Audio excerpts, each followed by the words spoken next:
चलिए जानते हैं उत्तर प्रदेश के आज सुबह के सभी मुख्य समाचार। ताजा टुडे ब्रेकिंग न्यूज। सीएम योगी द्वारा किए गए सभी 25 फटाफट बड़े ऐलानों को। उससे पहले वीडियो को लाइक नहीं किया है तो लाइक कर दें और एक एक करके सभी खबरों को आखिर तक जरूर देखें। उत्तर प्रदेश के 3 जिलों में 8वीं तक के स्कूलों की छुट्टियां बढ़ी। डीएम ने जारी किया आदेश। जी हां, यूपी में कई दिनों से हो रही भीषण बारिश के चलते जनमानस पस्त हो गया है। गांव से लेकर शहरों तक बारिश का पानी जगह जगह भर गया है। बारिश के पानी के चलते नदियां भी उफान पर है। कई गाँव में बाढ़ जैसे हालात बन गए हैं। ऐसे में 3 जिलों के डीएम 8वीं तक के स्कूलों की छुट्टियों को बढ़ा दिया है। शाहजहांपुर और बरेली में 9 जून को डीएम ने 8वीं तक के स्कूलों को बंद रखने का आदेश जारी कर दिया। वहीं पीलीभीत में 10 जून तक 8वीं तक के स्कूलों की छुट्टी की घोषणा की है। बता दें कि पीलीभीत बीएसए अमित कुमार सिंह ने कहा, डीएम के निर्देश पर अत्यधिक बरसात बाढ़ होने के मद्देनजर जनपद के कक्षा 1 से 8 तक के संचालित परिषदीय विद्यालयों, कस्तूरबा गांधी आवासीय विद्यालयों, राजकीय अशासकीय सहायता प्राप्त सभी बोर्डों से मान्यता प्राप्त स्कूलों में 9 और 10 जुलाई तक अवकाश रहेगा। वहीं बरेली जिला अधिकारी के निर्देश पर भी बीएसए संजय सिंह ने 8वीं तक के सीबीएसई, आईसीएसई परिषदीय और मान्यता प्राप्त सहायता प्राप्त व अन्य बोर्ड के स्कूलों में 9 जुलाई तक का अवकाश घोषित कर दिया है। उत्तर प्रदेश में एनसीआर के शहर में बदल गई राशन वितरण व्यवस्था। अब कार्ड धारकों को बिना लाइन ऐसे मिलेगा अनाज। जी हां, राशन उपभोक्ताओं के लिए एक अच्छी खबर है। राशन कार्ड धारकों के लिए राशन वितरण की व्यवस्था बदलने जा रही है। उन्हें अब इसके लिए घंटों तक लंबी लंबी लाइनों में भी नहीं लगना पड़ेगा। उत्तर प्रदेश शासन की तरफ से गाजियाबाद जिले में राशन विक्रेताओं को सुबह 6 बजे से लेकर रात 9 बजे तक राशन वितरण करने का आदेश दिया गया है। इतना ही नहीं, राशन कार्ड धारकों को पहले टोकन दिया जाएगा ताकि उन्हें तय समय पर राशन मिल सके और ज्यादा इंतजार न करना पड़े।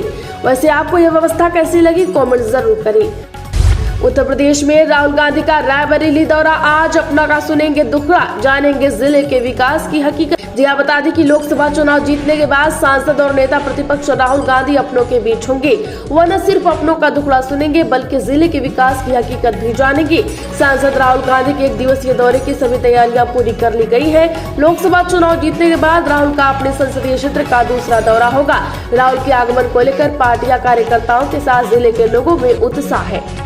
उत्तर प्रदेश में राधा रानी मंदिर में केक काटकर बर्थडे मनाने पर मचा घमासान। श्रद्धालुओं ने की सेवायत के खिलाफ कार्रवाई की मांग। जी हां, बता दें कि राधा रानी के विख्यात मंदिर के जगन मोहन में रिसीवर की मौजूदगी में तख्त पर रखकर सेवायत द्वारा बर्थडे केक काटने का वीडियो वायरल होने के बाद घमासान शुरू हो गया है। लोग रिसीवर व सेवायत के खिलाफ कार्रवाई की मांग करते हुए मंदिर की मर्यादा बचाने की अपील कर रहे हैं। यूपी में दालों की खेती करने वाले किसानों के लिए अच्छी खबर। जाने योगी सरकार की तैयारी। जी हां, यूपी में दलहन की खेती करने वाले किसानों के लिए अच्छी खबर है। अगले 3-4 साल में दलहन उत्पाद में उत्तर प्रदेश आत्मनिर्भर हो जाएगा। यह योगी सरकार का लक्ष्य है। इस बाबत उनके निर्देश पर किए गए 7 साल के नतीजे शानदार रहे हैं। 2016 से 2017 से 2023 और 2024 के दौरान दलहन उत्पादन में करीब 36% की वृद्धि इसका सबूत है। इस दौरान दलहन का उत्पादन 23.94 लाख मीट्रिक टन से बढ़कर 32.55 लाख मीट्रिक टन हो गया है। दलहन का रकबा और प्रति हेक्टेयर उपज बढ़ाने के लिए केंद्र की मोदी सरकार मदद से योगी सरकार किसानों को हर संभव मदद कर रही है। उत्तर प्रदेश में नए मेडिकल कॉलेजों की मान्यता के लिए सीएम योगी ने नड्डा से की बात। पुराने मानकों पर मान्यता की मांग। दरअसल उत्तर प्रदेश के 13 नए स्वशासी मेडिकल कॉलेजों को मान्यता न देने के मामले में मुख्यमंत्री योगी आदित्यनाथ ने केंद्रीय स्वास्थ्य मंत्री जेपी नड्डा से बातचीत की। उन्होंने नड्डा को बताया कि इन कॉलेजों में तैयारियों में कमी नहीं थी बल्कि नेशनल मेडिकल कमीशन के मानकों में अचानक बदलाव से दिक्कत आई है। सीएम ने नड्डा से 2020 के तय मानकों के आधार पर ही मेडिकल कॉलेजों को मान्यता देने का अनुरोध किया है। उत्तर प्रदेश में 10 लाख से ज्यादा छोटे उद्यमियों को गृहकर में बड़ी राहत। नगर निगमों के बाद सभी छोटे निकायों में लागू। जी हां, सूक्ष्म और लघु उद्यमियों की वर्षों पुरानी मांग प्रदेश सरकार ने स्वीकार कर भारी राहत दी है। इस श्रेणी के उद्यमियों का गृहकर आवासीय के बराबर कर दिया गया है। यह आदेश प्रदेश के 17 नगर निगमों के बाद अब सभी नगर पालिका परिषद और नगर पंचायत में भी लागू कर दिया गया है। इससे कम से कम 10 लाख छोटे उद्यमियों को फायदा होगा। ये उद्यमी अभी तक आवासीय का 3 गुना उच्च टैक्स ही दे रहे थे। हालांकि मध्यम श्रेणी और बड़े उद्यमियों को गृहकर का 3 गुना टैक्स देना होगा। उत्तर प्रदेश में विधायकों से मुलाकात के बाद एक्शन में दिखे सीएम योगी। लोकसभा चुनाव में गड़बड़ी करने वाले अफसरों की मांगी लिस्ट। जी हां, लोकसभा चुनाव में भाजपा की हार के बाद सीएम योगी एक बार फिर एक्शन में आ गए हैं। चुनाव में जिन अफसरों से गड़बड़ी की थी उनके खिलाफ अब कार्रवाई की जाएगी। विधायक पहले ही ऐसे अफसरों की शिकायत कर चुके हैं जिन्होंने चुनाव के समय गड़बड़ी की थी। ऐसे अफसरों की सीएम योगी ने लिस्ट मांगी है। दरअसल मुख्यमंत्री योगी आदित्यनाथ ने नए सिरे से सूबे की सियासी आबोहवा का आकलन शुरू किया है। बता दें कि वे मंडलवार नब्ज टटोल रहे हैं। कोशिश है कि हालिया चुनाव में सामने आई कमियों को दूर कर 2027 की राह आसान की जाए। इसी के मद्देनजर उन्होंने मिर्जापुर और आजमगढ़ मंडल के विधायक, सांसदों व विधायक परिषद सदस्यों से मुलाकात की। चुनाव में हार के कारण पूछे, फिर आगे की रणनीति पर चर्चा की। मुलाकात के दौरान कई जनप्रतिनिधियों ने कुछ अफसरों की गड़बड़ी और भ्रष्टाचार की शिकायत भी की। उत्तर प्रदेश में ऑनलाइन हाजिरी को लेकर शिक्षकों का बहिष्कार, कई जिलों में निकाली गई रैली।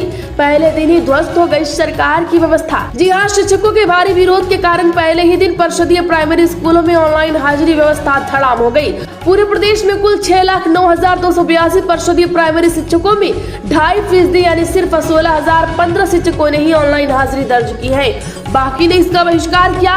तमाम शिक्षक संगठन ऑनलाइन हाजिरी के विरोध में लामबंद हो गए हैं। बता दें कि शिक्षक संगठनों के आह्वान पर शिक्षकों ने काली पट्टी बांध कर शिक्षण कार्य किया और ऑनलाइन उपस्थिति से उन्हें मुक्त रखे जाने की मांग दोहराई है।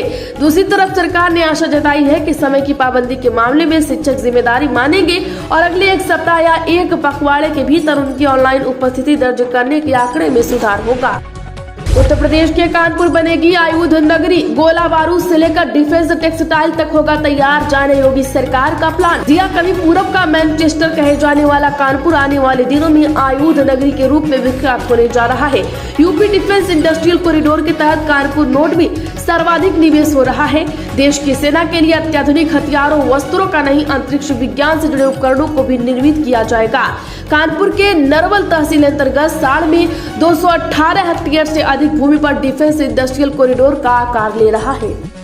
उत्तर प्रदेश के मुरादाबाद के खाद्य सुरक्षा विभाग में ताबड़तोड़ तबादले से पूरा ऑफिस खाली, 10 अधिकारियों का हुआ ट्रांसफर। जिया मुरादाबाद में खाद्य सुरक्षा विभाग में एकाएक 10 लोगों के तबादले गैर जनपद में होने से पूरा दफ्तर खाली हो गया है। बता दें कि मुरादाबाद में बाहर से सिर्फ 3 लोग आए हैं, 7 पद अभी भी रिक्त है। वहीं ड्रग इंस्पेक्टर मुकेश जैन का भी तबादला हो गया है। मुरादाबाद खाद्य सुरक्षा विभाग ने मुख्य खाद्य सुरक्षा अधिकारी वागीश मणि त्रिपाठी शाहजहाँपुर भेजे गए हैं।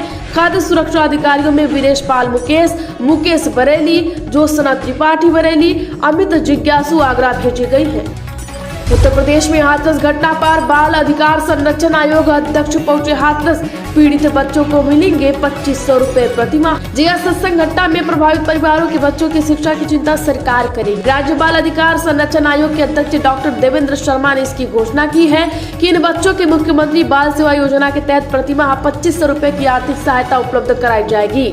वह इस घटना से पीड़ित परिवारों से मिलने थाना हाथरस गेट क्षेत्र के गाँव सोखना आए थे। उत्तर प्रदेश में बुजुर्ग पुजारियों और संतों को मानदेय देने की तैयारी में योगी सरकार। धार्मिक स्थलों का नया पोर्टल बनेगा। जी उत्तर प्रदेश के प्रमुख धार्मिक स्थलों, मंदिरों और मठों की जानकारी मुहैया कराने के लिए राज्य की योगी सरकार एक नया पोर्टल बनाएगी। इसके साथ ही उत्तर प्रदेश के 60 वर्ष से अधिक उम्र के पुजारियों और संतों को मानदेय भी दिया जाएगा। इसके लिए मुख्यमंत्री योगी आदित्यनाथ ने पदाधिकारियों को नए सिरे से दूसरे राज्यों में इस तरह की व्यवस्थाओं का अध्ययन कर जल्द से जल्द रिपोर्ट देने को कहा है। बता दें कि मुख्यमंत्री योगी आदित्यनाथ के सामने पिछले सोमवार को 1 जुलाई को धर्मार्थ कार्य निदेशालय की ओर से विभिन्न योजनाओं पर प्रस्तुतिकरण दिया गया था। उत्तर प्रदेश में अखिलेश यादव के जन्मदिन सप्ताह पर पीडीए वृक्षारोपण कार्यक्रम। मणेंद्र मिश्र ने की पर्यावरण संरक्षण की अपील। जिया समाजवादी पार्टी के द्वारा राष्ट्रीय अध्यक्ष एवं पूर्व मुख्यमंत्री अखिलेश यादव के जन्म दिवस पर 1 जुलाई से 7 जुलाई तक चलाए जा रहे पीडीए वृक्षारोपण कार्यक्रम का शोहरतगढ़ में सकुशल समापन हुआ। बता दें कि समापन अवसर पर समाजवादी शिक्षक सभा के राष्ट्रीय उपाध्यक्ष मणेंद्र मिश्र मशाल के नेतृत्व में शोहरतगढ़ विधानसभा में बढ़नी ब्लॉक में वृहद पैमाने पर पौधरोपण किया गया। भारी बारिश और नदियों के बढ़ते जलस्तर से होने वाले भयंकर कटान से केवल मजबूत पौधे ही बचा सकते हैं। इसलिए वृक्षारोपण के लिए सामूहिक प्रयास किए जाने की विशेष आवश्यकता है। उत्तर प्रदेश में सड़क पर नमाज अल्लाह को कबूल नहीं, चंद्रशेखर के बयान पर इमरान मसूद का पलटवार। जिया भीम आर्मी व आजाद समाज पार्टी के अध्यक्ष और नगीना के सांसद चंद्रशेखर आजाद के सड़क पर नमाज को लेकर दिए बयान पर कांग्रेस सांसद इमरान मसूद ने पलटवार किया है। इमरान मसूद ने कहा कि इस तरह सड़क पर नमाज अल्लाह को कबूल नहीं है। उन्होंने कहा कि पाबंदी के बाद सड़क पर पड़ी नमाज जायज नहीं होती। सड़क का मालिकाना हक सरकार का है और जबरन किसी की चीज पर हक जताने से वह कबूल नहीं हो। उत्तर प्रदेश के पीलीभीत के कई गांव में घुसा पानी, रेलवे ट्रैक और सड़कें बही। शारदा और देवाहान नदी में उफान। यह बता दें कि पहाड़ों पर लगातार हो रही बारिश के कारण बनमसा बैराज से 4,05,000 क्यूसेक और डेवनू डैम से 41,000 क्यूसेक पानी देवाहान नदी में छोड़ा पड़ा। इससे पीलीभीत में बाढ़ के हालात पैदा हो गए हैं। पीलीभीत मैलानी रेलखंड पर सागर और संडई हाल्ट के बीच पानी आने से रेलवे ट्रैक बह गया, जबकि पीलीभीत टनकपुर रेलवे पर पानी आने के कारण रेल संचालन बंद कर दिया गया है। उत्तर प्रदेश में बहरा कर सकता है ईयरफोन। योगी सरकार ने मंडलायुक्त और जिलाधिकारियों को दिए ये आदेश। दरअसल ईयरफोन या हेडफोन के अधिक इस्तेमाल से बहरेपन की शिकायत हो सकती है। ऐसे में ईयरफोन का इस्तेमाल 2 घंटे से अधिक न करें। खासतौर पर छोटे बच्चों को इससे दूर रखने को कहा गया है। वही बच्चों को ऑनलाइन गेमिंग के संपर्क में आने से भी रोके, ताकि वे तेज आवाज के चलते होने वाली दिक्कतों से बच सके। इसे लेकर प्रदेश सरकार ने सभी मंडलायुक्तों और जिलाधिकारियों को आदेश जारी कर दिए हैं। ईयरफोन के अधिक इस्तेमाल से सुनने की क्षमता प्रभावित होने के बाद को अधिकाधिक प्रचारित करने के भी निर्देश दिए गए हैं। उत्तर प्रदेश में करारी हार के बाद बसपा में बड़े बदलाव की तैयारी। मायावती ने लखनऊ समेत 5 जिलों में नई कमेटी का किया ऐलान। यूपी में लोकसभा चुनाव हार के बाद बसपा ने बड़े बदलाव कर दिए हैं। बसपा प्रमुख मायावती ने 2027 के चुनाव के लिए अपनी रणनीति तैयार कर रही है। इसके लिए लखनऊ, प्रयागराज, रायबरेली, प्रतापगढ़, रायबरेली और उन्नाव के लिए नई कमेटियां गठित की गई हैं। बसपा ने नए पदाधिकारियों के नाम का ऐलान किया है। मायावती ने लखनऊ का जिला उपाध्यक्ष राकेश जायसवाल, प्रतापगढ़ का जिला उपाध्यक्ष अनवर अली, प्रयागराज का जिला उपाध्यक्ष अब्दुल रहमान, रायबरेली का जिला उपाध्यक्ष रामविलास लोधी और उन्नाव जिले का उपाध्यक्ष मूलचंद्र लोधी को बनाया।